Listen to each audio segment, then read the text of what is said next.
Fala galera, mais um Muzi Responde e hoje a gente vai discutir sobre como melhorar a absorção de proteínas. Olha só, para você conseguir melhorar a absorção das proteínas que você consome, sejam elas alimentos, sejam elas suplementos, existe uma série de técnicas diferentes. Primeiro, como que você vai diminuir desperdício? Diminuir desperdício significa que você vai fazer com que aquilo que é consumido ele é melhor aproveitado. E qual é a primeira forma de você fazer isso? Tchanã? Primeiro, fracionamento de refeição, tá? Então, quanto mais você distribuir as proteínas ao longo do dia, melhor a tendência dessa absorção acontecer. Segunda coisa, se nós estivermos falando de alimento, é você fazer uma continha muito rápida de quanto você precisa de energia para estabilizar a proteína que você está consumindo. Então é assim, existem cálculos que são feitos para saber o quanto de nitrogênio você fixa por quanto de caloria não proteica você consome, tá? Não é uma coisa muito difícil, eu consigo ensinar razoavelmente para vocês, então eu vou usar algumas contas prontinhas. Primeira coisa, imagina que você quer fixar 56 gramas de proteína. Aí eu faço uma pergunta para você. Como que eu sei que esses 56 gramas de proteína, eles vão chegar no nosso organismo com a energia necessária para que eles se tornem parte daquilo que é o nosso arcabouço proteico, tá? Lembra que nossa massa muscular é de 50% a 75% de toda a nossa reserva proteína corpórea. Tem muitas outras proteínas, pessoal. Tem cabelo, tem pele, tem tecido de revestimento do nosso trato gastrointestinal, tá? Mas o que se sabe é que, para você estabilizar 1 grama de nitrogênio, você precisa da ordem de 100 a 200 quilocalorias não proteicas, tá? Ora, você pode me perguntar, mas quanto que é 1 grama de nitrogênio, Paulo? 1 grama de nitrogênio é mais ou menos 28 gramas de proteína nutriente. Então, pensa o seguinte, que para cada mais ou menos, tá, 100 gramas de carne, você precisa de mais ou menos 100 a 200 quilocalorias não proteicas para fazer com que ela estabilize. Então, você vai comer lá 100 gramas de carne, você quer ter uma certeza maior, uma chance maior de que essa proteína seja incorporada no seu arcabouço proteico. Você vai lá calcular esses 100 a 200 quilocalorias não proteicas. Então, para 100 gramas de carne, vamos imaginar 100 quilocalorias, tá? 100 quilocalorias em carboidrato, quanto que dá? Quantos gramas de carboidrato dá uma caloria? Lembra que 1 grama de carboidrato tem 4 quilocalorias. Logo, se você tem 100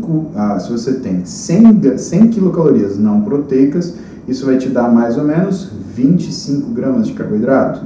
Então, mais ou menos, pessoal, no mínimo, você vai precisar de quase 100 gramas aí de um carboidrato complexo para conseguir estabilizar 100 gramas de carne, tá? Uns 90 gramas, mais ou menos, de batata doce, se a gente fizer uma conta de 28 gramas para cada 100 gramas, tá? Mais ou menos isso. Pode ser que você precise de mais. Quais são essas condições? Algumas condições, pessoal, faz com que a necessidade de energia não proteica para fixar essa proteína, ela esteja aumentada. Por exemplo, exercícios de endurance, situações onde exista um alto consumo energético, por exemplo, grandes volumes de treino. Por isso que vocês observam que fisiculturistas, nas refeições pós-exercício, pelo menos os profissionais, eles comem grandes quantidades de calorias, seja ela por carboidrato, seja ela por gordura. Mas o ideal é que, mesmo você que não é um fisiculturista profissional, você tenha quantidades de energia associadas à proteína que você consome, para aquela proteína poder ser incorporada. A palavra é incorporação.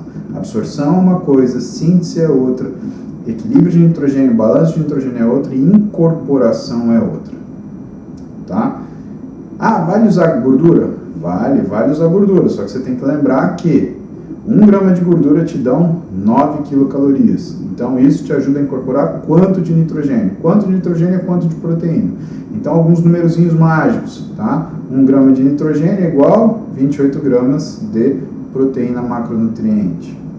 Para você estabilizar esse 1 grama de nitrogênio ou esses 28 gramas de proteína macronutriente, você precisa de quanto? 100 quilocalorias a 200 quilocalorias de energia não proteica. Então, não está contabilizado aí a energia que a proteína tem. Por quê? Porque proteína também tem caloria. Então, quanto que você tem? Quanto que 1 grama de proteína tem de caloria mesmo? Igual carboidrato, 4 quilocalorias para 1 grama de proteína.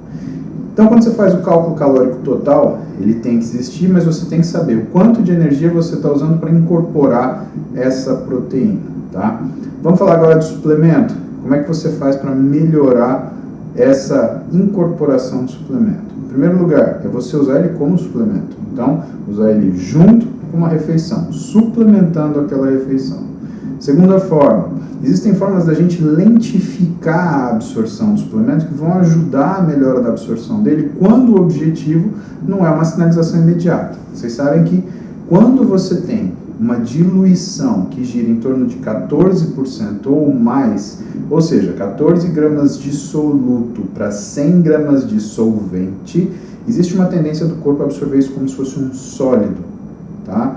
É por isso que, por exemplo, em cirurgia, quando a gente pede para o paciente ficar em jejum, nem leite a pessoa pode tomar. Porque se ela tomar leite, o leite ele é absorvido como sólido, porque quando ele encontra um pH ácido no estômago, ele tem a tendência de desnaturar, mudar sua conformação e a proteína ganha uma conformação sólida, tá?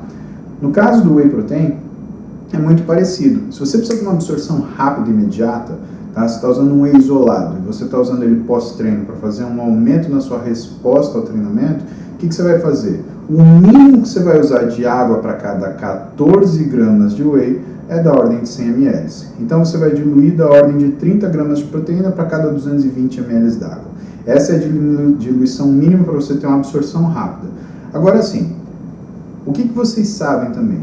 Um bom whey protein, pessoal, ele é rico numa coisa chamada glicomacropeptídeo. O glicomacropeptídeo ele é uma proteína de incidência natural no whey protein. E por que ele é muito interessante? Porque ele funciona como se fosse um saciador. Então imagina que eu preciso de um whey protein, por exemplo, um paciente que está sendo tratado com uma dieta específica para perder gordura porque ele tem obesidade. Só que ele tem fome. Mais que isso, ele tem vontade de comer um doce. O whey protein ele pode entrar até como se fosse uma forma de criar uma forma de saciedade.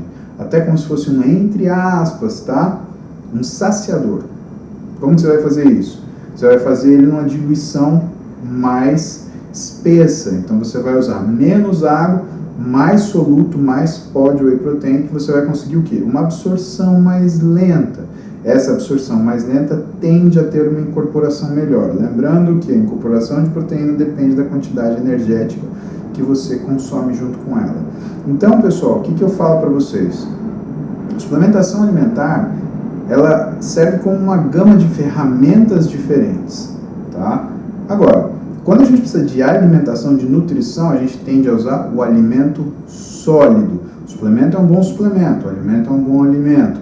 Para você fazer a incorporação dessa proteína, lembre sempre da quantidade energética que você depende para conseguir fazer esse tipo de equalização e conseguir aproveitar o máximo possível da proteína que você consome, seja ela alimento, seja ela suplemento. Valeu?